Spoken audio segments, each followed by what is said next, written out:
Welcome back to Bad Batch Season 3 Review and Reaction. This is the series finale. We have made it. I'm Kyle. And I'm Dom. Let's get in it.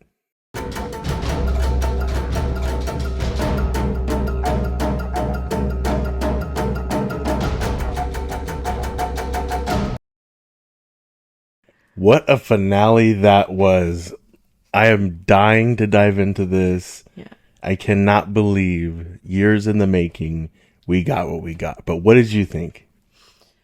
I was pretty satisfied with the overall ending. I predicted a lot of what happened, and so did you. But that's all right that it was predictable, and maybe I didn't want the twist that I kept asking for throughout this whole series we've been doing.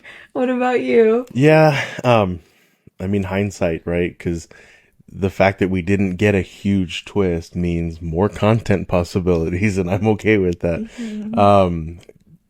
I would have, I think though, having watched it a few times since it came out now, You've watched I've watched it finale? 4 times already. 4 times. This is normal though. We watch it together. I wait anxiously for you to get home for us to watch it. And then after we watch it, I watch it again. Okay. And then within the days leading up to this, I usually watch it 2 or 3 more times. Okay. I'm trying to get everything out of it, and that's my way of soaking it in. I mean, it's the way that works for you. I have notes, and you watch it 4 times, and Yeah. we both get what we want out of the episode. So the whole season we were fed from Lucasfilm, Lucas Animation, everybody over there saying it's going to be tears, it's going to be a real hard pill to swallow. Was it that? What do you think? There was a moment where I almost did have one little tear shed. What about you? Yeah, no, I my eyes watered. Yeah. But as a parent, like, I don't know if it's the same moment for you, but when Hunter is standing up at the very end with Omega, and he looks old and he's standing there, looks like he's getting up there. I felt like heartstrings getting pulled for our son, because I was like, that's gonna happen one day. I'm gonna be too old to, do the fun and exciting thing at some point in our lives. And it made it real, and I like that. I think that when they're putting, as much as this is a kid's show, and that's why we didn't get the bloodshed that I think people were anticipating, we get the story, and we get a big story that we usually, at least recently, we're not getting in Star Wars. We're not getting those emotions. A lot of it's been implied emotions, like, oh, you should care about these characters, but you can't relate to a Force user. So the part that made me tear up was Hemlock's over the edge, whatever. Omega's free, and she sees her brothers, and they're standing there, and I thought Wrecker was gonna die too. So when they run to each other and they're hugging, to me, I was tearing up because I didn't think that was the end. I still thought maybe one or more of them was going to die, and it was this joyous moment of love and care. And I thought, oh no, there's going to be an explosion or something that, takes that moment away. But thankfully that didn't happen. And the ending that we got where everyone's older, this is the future, that surprised me. I wasn't expecting to get that. I think from the ending, maybe to see a little bit more of the characters that we grew attached to, like Crosshair. And even, I don't really like Emily, but even even a little bit of Emily. I didn't want her to be the hero. I said that a couple episodes back, right? But maybe more of an insight into what their lives look like now, if they are even still in contact with each other. I know there was like a brief mention to the rest of the characters, but that's what I would have liked. Yeah, you bring up a good point with that, because this opens the doors for another show. Omega's running off to join the rebellion. Presumably this is in the Rebels era because of the age of Hunter. So with that, being said, yeah, we could have another animated series based on Omega. There's a lot of potential there. And then of course with Echo leaving with Emery, that's the whole thing too there, because the next the previous time that we saw Rex was in Rebels, and he was an old man. And so there's a huge gap from where we last see Rex in this season to then. And so we know he was doing some things for the rebellion, and then at some point he gets separated from Ahsoka and all of that, and he's on his own with his buddies in the middle of nowhere. And so Is he the only character that we know of that has lived that long? no, Wolf Gregor. So we saw Wolf and Gregor earlier this season. They're with him in Rebels as well. And so because we know they're there, we don't know how they get there. We don't know why they're there. But we know that they weren't always fighting alongside, their good fights. So there's a big story arc that we're unaware of. And the fact that we got a little bit of Rex, we got a little bit of Asajj, the path opening, that all that stuff is setting up something for the future. I'm positive we're gonna get it. Lucas Animation right now is really holding Star Wars together. And so I imagine we're gonna get that. I'm looking forward to something like that. But I gotta say, one of the things that I wish, or that I would say, if I could have a what if version of this ending, even though I liked it and I'm happy with it, and it didn't leave anything to be desired, like I normally say, but I would have, in that scene where she's running to Crosshair and Hunter, I would have loved to have seen like one of the ships pull up, blow the bridge, and she's got to choose between Hunter and Crosshair. No, because that's what I thought was going to happen. Right, but I would have. I I think that's what we all prepared for. Yeah, I'm fine with them pulling, the tricks and all that. But that would have been like a moment for Star Wars. Because they both messed up, right? They both lost her. We talked about that storyline. Yeah.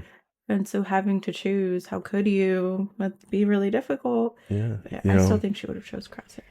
Well, she ran to him first, and that I didn't like that, but we got the most attached to him in this season. I know, but the whole show was Hunter being like, "I'm gonna protect Omega," even when everyone else is like, "Leave the girl." Okay, and that's the one. That's the one part of this whole season that I've brought up consistently is what happened to Hunter. Yeah, where was that?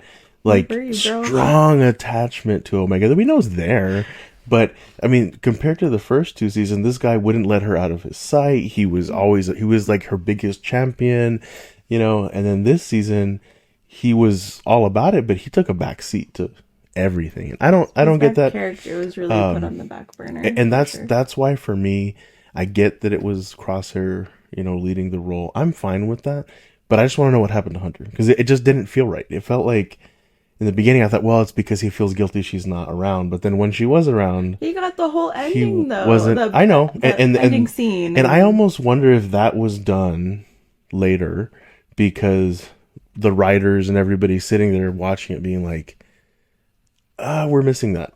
We're missing that for the fans that have been here since, the Clone Wars time. So I have a few thoughts that I want to get your thoughts on. Okay. Why didn't the group call for help? They have so many friends. They have comms. I like that it was done this way because everybody that was in this show, this last episode, doesn't have a known future. And I think that sets up that suspense that it needed. Bringing in any other characters would have bogged it down. So I'm glad they didn't. I'm glad that they even addressed it in the middle of the episode, and Crosshair's like, you guys go to the communications array, and they're like, no. And I'm like, okay. Yeah, that solidified it. All right, so then we see Nala Se again in this finale. She's moving slow as hell, walking through that corridor. Of course, she's gonna self-sacrifice. She lets herself get Baja blasted, just like I thought. So, how did you feel about that part of the episode? Well, her name is Nala Se. Reaches for the bomb, oh my gosh, girl, let's go. What I want to know is, in that cutscene where Rampart's like, tell me everything. If she was talking like this, how did he get the whole story in time? Quickly, there was like one cutscene to another, and she would have barely been. Well, you see, it's been 87 years. It's been 84 years. It's okay. Just try to remember anything at all. In 87 years. No, but really. Yeah, and then the Come next on. cutscene, he's like, I have everything I I got need. everything Thank I you. need to know. She didn't even say anything. How? Girl, how? Omega. You think he told her, he's like, talk faster, hurry up. And then it's just zoom in on her eyes every time. Just okay, but in all seriousness, dead, not coming back. No. I mean, they gotta clean that room. You know what I mean? It is not. They gotta get a more than a Swiffer. You know? She's tall. That really emphasized her slow movement. She's That going was through. crazy. Yeah, it was. I didn't expect that. I mean, when she had things never go that way. I feel. Self-sacrifice isn't a big component of Star Wars It should have historically. been Emily. It should have been Emily. It's Emery. Oh. Don't use any of the scenes where I'm calling her Emily. Okay. Keep going. Do you have more questions? No, I got lots of things to say. I got lots of answers. But yeah, I mean, it was good. It was not the explosive ending that I thought. Well, there's an explosion for sure. Well, it's just it was. I really thought it was Omega going to be walking out of there, By herself. holding the helmet and being like, kind of almost like Boba Fett in Attack of the Clones when Jango's, decaffeinated by Mace Windu and he sits there and he holds his helmet. I thought because they're brother and sister, they're both clones, so I figured we might get that nod, and we didn't, and I'm kind of glad because that would have been super dark. But so as the series finale to the Bad Batch, where does this rank in your universe of Star Wars films? Because when we first started out with this little show that we're doing, we emphasized that this was your first entry into animated, and you're branching out into these other shows. So where does it rank? How does it feel? It feels maybe bottom of top 5. Okay. But it's still, and I only mean season 3. I still stand by not really wanting to go back and watch season 1 and 2. Although I'm more interested now that I know how everything ends. Because for me, I need to know the ending first. I am totally that person. Or watching a show or a movie, and I'm on Wikipedia, like reading the whole plot, researching all the actors, everything. I found their entire social media feeds, everything. Because it reduces the anxiety for me. And I like knowing the storyline of characters. So when I'm watching the TV series or the movie, their mannerisms make sense to me and I understand the actions that they take and the decisions they make. It's a lot. I understand that. Totally get it. But overall, yes, I would say bottom of the top 5. It definitely makes me excited to still branch out and watch more of the animated series. I don't think is there animated movies too? Just one Clone Wars or 2 Clone Wars type movie. Yeah, I think limited series kind of deals. Yeah, I think I'd give it a shot.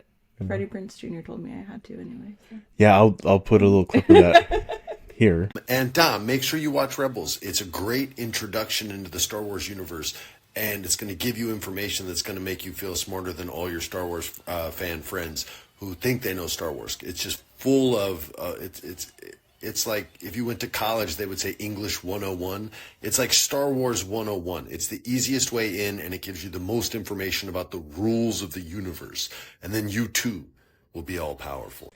So her birthday's coming up, and I had to get that for her. I also got one with Iman. Throw that here. Iman Esfandi, a.k.a.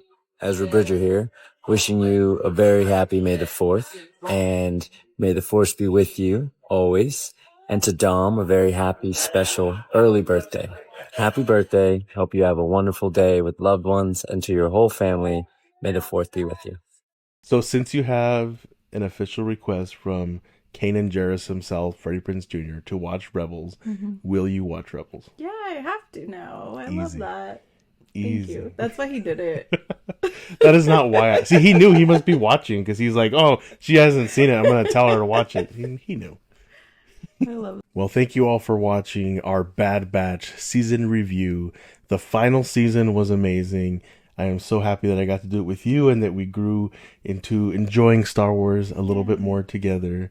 Any final thoughts? Anything you want to throw out there? This was so much fun. Thank you for having me. And thank you all for watching. Don't forget to like and subscribe as usual.